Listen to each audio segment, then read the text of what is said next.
Hello and welcome to Artpack.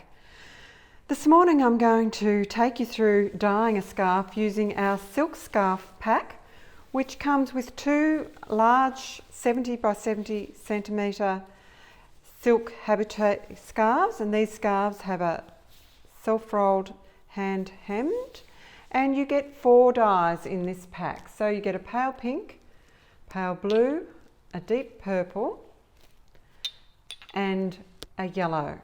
Now I'm doing a series of videos showing some of the different colours, but the idea with this pack is that people who had used our party pack requested something a little bit more.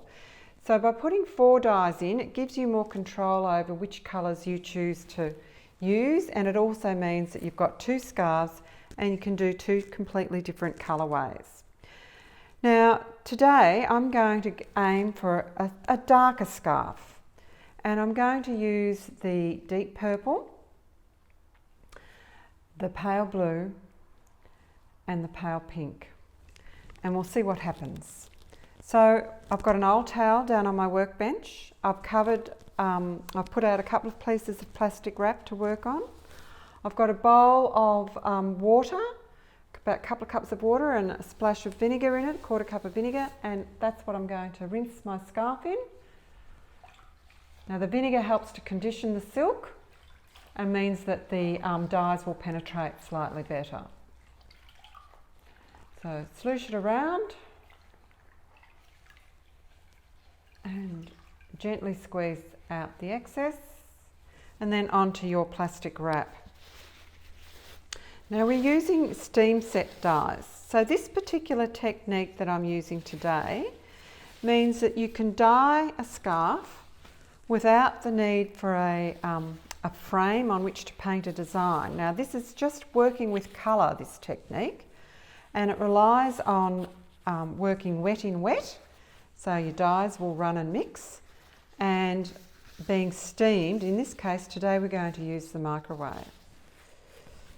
So these dyes need to be set, otherwise the colour, if you don't steam your colours, they will just rub off on your clothes and they'll wash out in the first wash. So you must steam set them. It also means that we're able to get really brilliant colours. So some of the silk dyes that are around are dyes, if they're not steam set dyes, they tend to sit on the surface of the silk. They don't penetrate as fully, and you get your colours are not quite as vibrant. I love these steam set dyes. They're a little bit more work because you do have to set them, but it means that you get brilliant colours. So I'm just loosely laying this out. I've got a few wrinkles there where I've squeezed too hard. Get rid of those. And you could scrunch this right up, but I want it a bit looser because I'm going to rely on the changing colours to create the interest in this particular scarf. And today I tend to work quite pale and I let a lot of white shine through, which is great, but I just wanted to try something a little bit different this morning. So I'm using these colours, which you can test your colours in this kit by using a piece of paper towel. So I'm using these 2 colours here plus the blue, and we'll see what happens. Now you can see if you get the wrong colour combination, you can get some browny tones coming through. So always test your colours, and I said a piece of paper towel is excellent. They are brighter here than they will be on your silk because the silk disperses the dye much further. But let your paper towel dry and then you've got some idea of what might happen. Okay, so I think I'll start with the pale blue. And you've got plenty of dye. You're not going to run out of dye. You've got plenty of dye to do 2 scarves. And I'm going to be really liberal with this because I want to cover most of my scarf and I want layers of dye to build up. So I want to put some pale pink over my blue, which will give me I'm hoping it will give me a mid-purple colour. And then I want the deeper purple as well. So really, as you can see, this is really random and you've got plenty of dye, so don't panic that you're going to run out of dye, because you won't. And I'm going to work this around with my hands, so you really do need your gloves on, otherwise you would stain your fingers. And you make sure you've got your workbench covered and you're not getting drops of dye on anything. Okay, so I've got a lot of blue on there.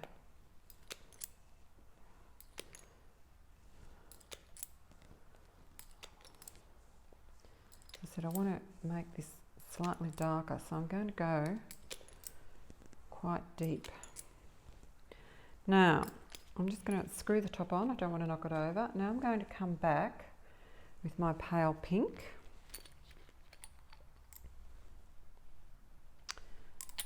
And you can see as it runs into the blue, you're getting some purple mauvey tones. I'm going to work this around a minute.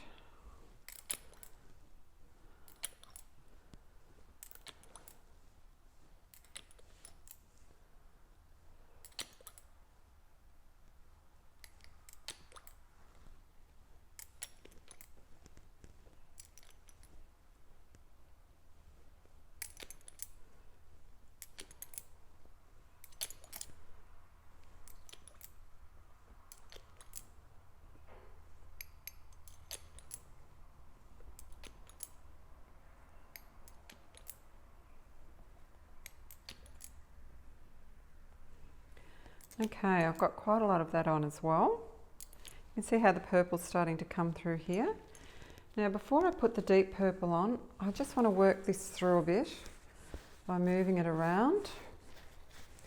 And I could choose to stop at this stage. See, I've got a purple coming through there. But I'm going to keep going and see what happens. Now if you were happy with those colour combinations and you could just keep working these two around, that's where you'd stop. You don't need to go to your third colour.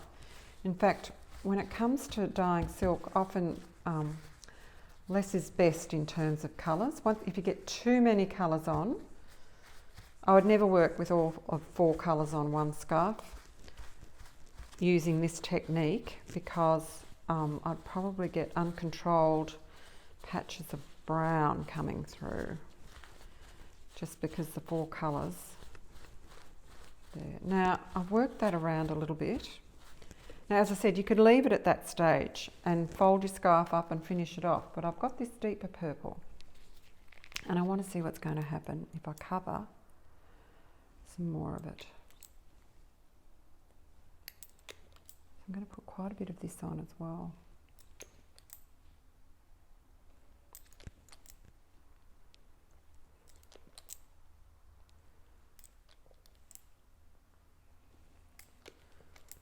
And this just gives a bit more dimension. Now I know these colours will work together because blue and red mixed together creates purple. So all I've got is 3 different sort of shades of purple. So 3 different dye colours made basically with red and blue. So when they get on, they will mix, they won't create a muddy brown. If I was to throw some orange, some yellow dye on this rather, I would get some brown sections. And that may be what you want. If you want some lovely autumn colours or something like that, you could experiment that way. Now I've got quite a bit of this on. I'm going to work this around. And then I might even have another go with it. Okay, so I'm working this one.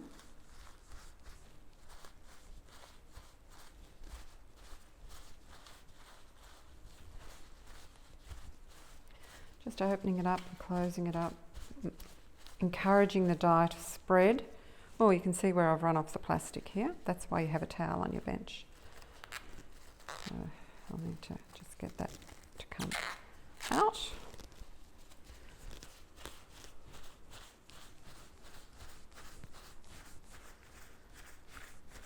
It's getting darker and darker. I've still got some quite pale elements to it though.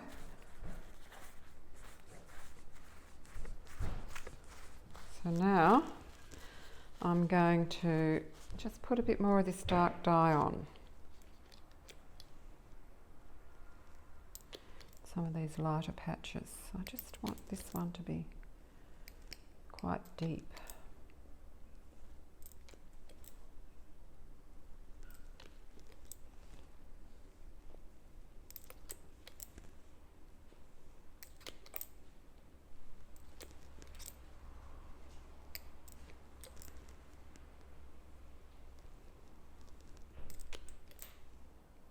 Okay, getting close to the end. Just going to work it around a little bit more.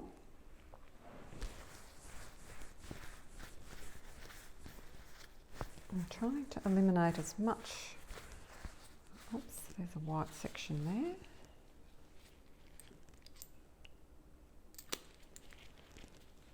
Put that on. Another one. Just trying to eliminate as much of the white as I can, just to get a different look.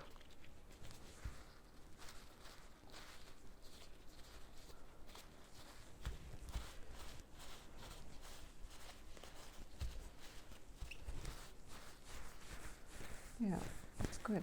It's nice and dark. Still got little bits of white there. But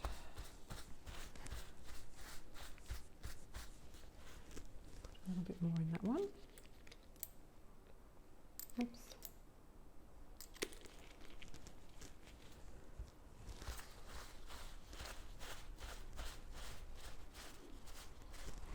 Okay, so that's blended really well.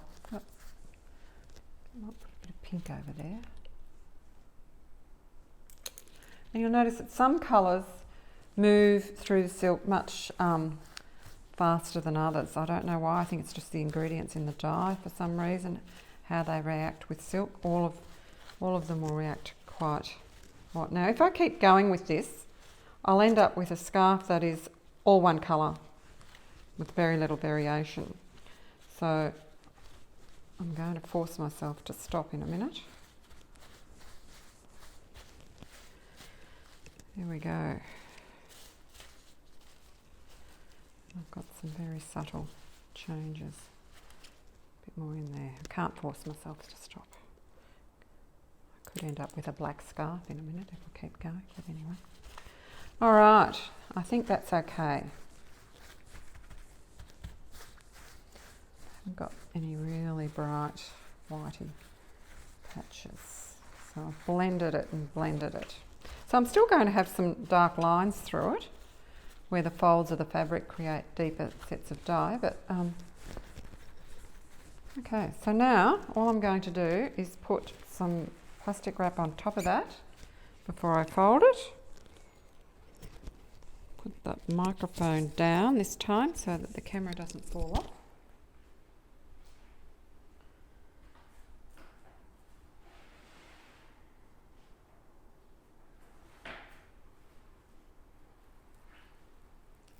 Sheet up there.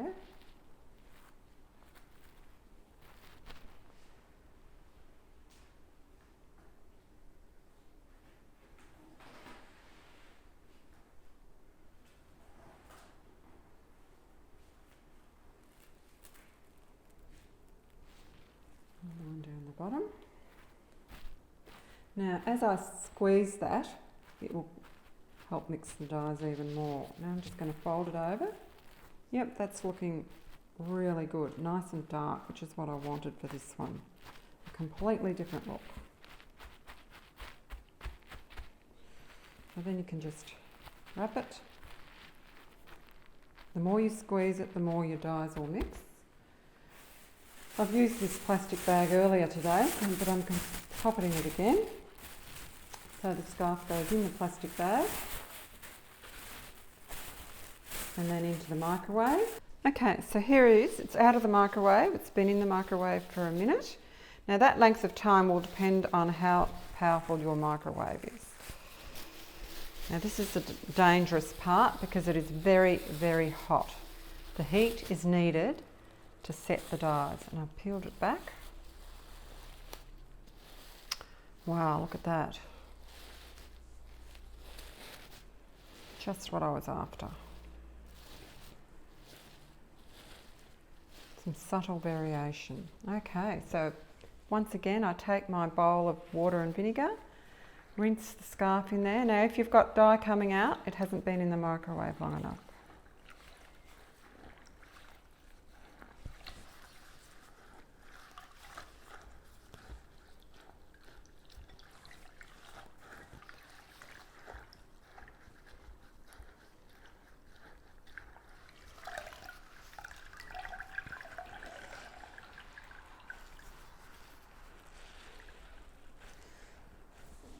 Alright, so now I'm going to wrap it in a towel to squeeze out the excess water, iron it on the silk setting, and come back and show you the finished scarf.